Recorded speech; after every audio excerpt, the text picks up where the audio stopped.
تو آپ نہیں جانتے ہو تو آپ اس کے سیکھنے کی بھی کوشش کرو گے کہ حضرت بتائیے یہ فجر میں کتنی رکعت نماز ہوتی ہے؟ سیکھو گے کہ نہیں سیکھو گے؟ کتنی رکعت نماز ہوتی ہے؟ تو بتایا کہ 4 رکعت نماز ہوتی ہے۔ کہا کون کون؟ تو کہا 2 سنت 2 فرض۔ اب اس میں سنت میں کون سی سنت ہے؟ سنت موقدہ ہے یا سنت غیر موقدہ ہے؟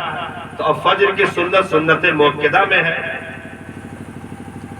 اب اس کی نیت کیسے کی جائے گی حضرت یہ تھوڑا سکھا دیجئے، یا اپنے بچوں کو آپ نے ٹیوشن لگا دیا مولانا کے پاس یا مکتب بھیجنے لگے کہ حضرت اسے سکھا دیجئے نیت کیسے کی جائے گی۔ تو فجر کے نماز کی نیت کی میں نے 2 رکعت نماز سنت فجر وقت فجر کہہ لیجئے واسطے اللہ تعالیٰ کے میرا کعبہ شریف کی طرف اللہ اکبر۔ اب آپ نے نیت مان لی، پھر آپ کو سوال پیدا ہوگا اب اس کے بعد ہمیں کیا کرنا ہے؟ تو ہم پوچھنے لگے کہ بھائی مولانا جیسے نیت ہم نے مان لیا تو اس کے بعد ہم کو کیا کرنا چاہیے؟ تو اب کہا جائے گا کہ ثنا پڑھو۔ ثنا کیا ہے؟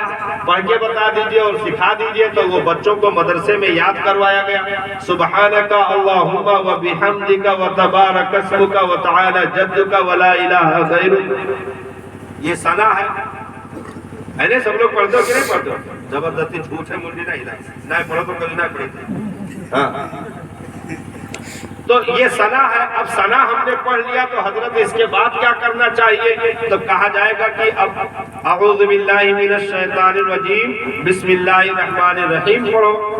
چلو یہ پڑھ لیا، اس کے بعد کیا کرنا ہے حضرت؟ تو اب اس کے بعد سورہ فاتحہ کی تلاوت کرو۔ مولانا فاتحہ کہا ہو تو فاتحہ تو گھر میں دال چاول میں بہو رہا، یہ مسجد میں کون فاتحہ؟ تو کہنے سورہ فاتحہ وہ جو الحمد شریف کا نام ہے، اس کی تلاوت کرو۔ الحمدللہ رب العالمین الرحمن الرحیم مالک یوم الدین ایاک نعبد و ایاک نستعین اہدنا الصراط المستقیم صراط الذین انعمت علیہم غیر المغضوب علیہم ولا الضالین۔ یہ سورہ فاتحہ کی تلاوت ہو گئی۔ اب کیا کرنا ہے؟ بسم اللہ پڑھ لو، بسم اللہ الرحمن الرحیم۔ اب اس کے بعد مولانا کیا کرنا ہے؟ اب کوئی سورت جو یاد ہو اس کو ملا لو، لیکن یہ تھوڑا دھیان رہے کہ پہلے جو ملا رہے وہ بعد میں نہ آنے پائے، یا پہلے جو ملائے ہو اس کے پیچھے والی بعد میں نہ پڑھنا، اس کے آگے والی پڑھنا۔ تو اب کم سے کم 10 سورتیں تو زبانی یاد ہونی چاہیے۔ علم ترا سے لے کر کے قل اعوذ برب الناس تک کم سے کم 10 سورتیں زبانی یاد ہونی چاہیے۔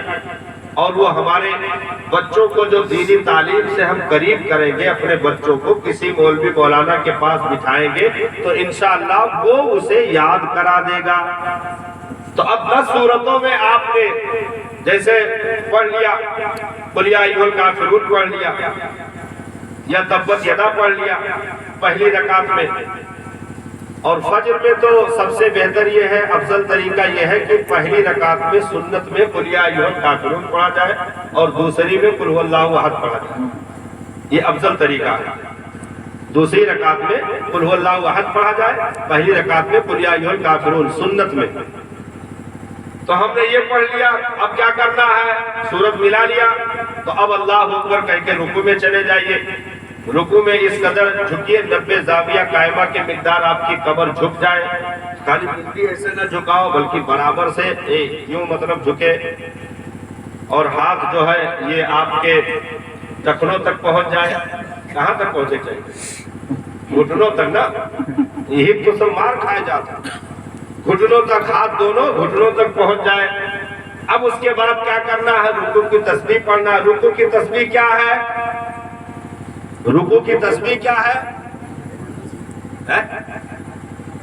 سبحان ربی العظیم۔ ارے بول دیو تاکہ زبان پاک ہو جائے، رب کی تسبیح ہے۔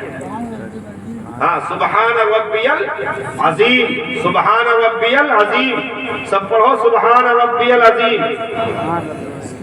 ہاں یہ ڈھکوسلم نہ رہو کہ چاہے جیسے گرو پڑھو اللہ تعالیٰ قبول کیلی، یہ بھول میں نہ رہو۔ نہ حضرت ذمہ داری لے ہے، نہ ہمارے بھیا ذمہ داری لے، جہاں مارا جائے لگو ہمارے کہتے بہت دل چھوٹا مارو۔ بالکل بچاؤ یہ جو تیار نہ ہو، یہ بھول منا رہے ہو چاہے جیسے گرے پڑو اللہ تعالیٰ معاف کر دے۔ یہ علماء کاہے کے لیے ہے، جگہ جگہ مسجد مدرسہ کاہے کے لیے ہے، سیکھو اطلبوا العلم من المہد الی اللحد، علم سیکھو ماں کی گود سے لے کر قبر کی گود تک، اس کی کوئی عمر نہیں ہے، جب چاہو سیکھو، لیکن جلدی سیکھو تاکہ دماغ کھلا رہا ہے۔ نہیں دماغ میں بھینس مرغا چھگڑی سمائے گئے تو پھر صورت کہاں آئی؟ ہاں، اس لیے بچپن میں سیکھو تاکہ دماغ کھلا رہے اور یہ چیزیں جلدی کیچ ہو جائیں، تیزی کے ساتھ زبانی یاد ہو جائے۔ تو آپ نے رکوع کی تسبیح پڑھ لی، اب کیا کرنا ہے؟ اب سمیع اللہ لمن حمدہ کہتے ہوئے سیدھا کھڑا ہونا ہے، کھڑے ہونے میں اطمینان ہو جائے، اللہ اکبر کہہ کے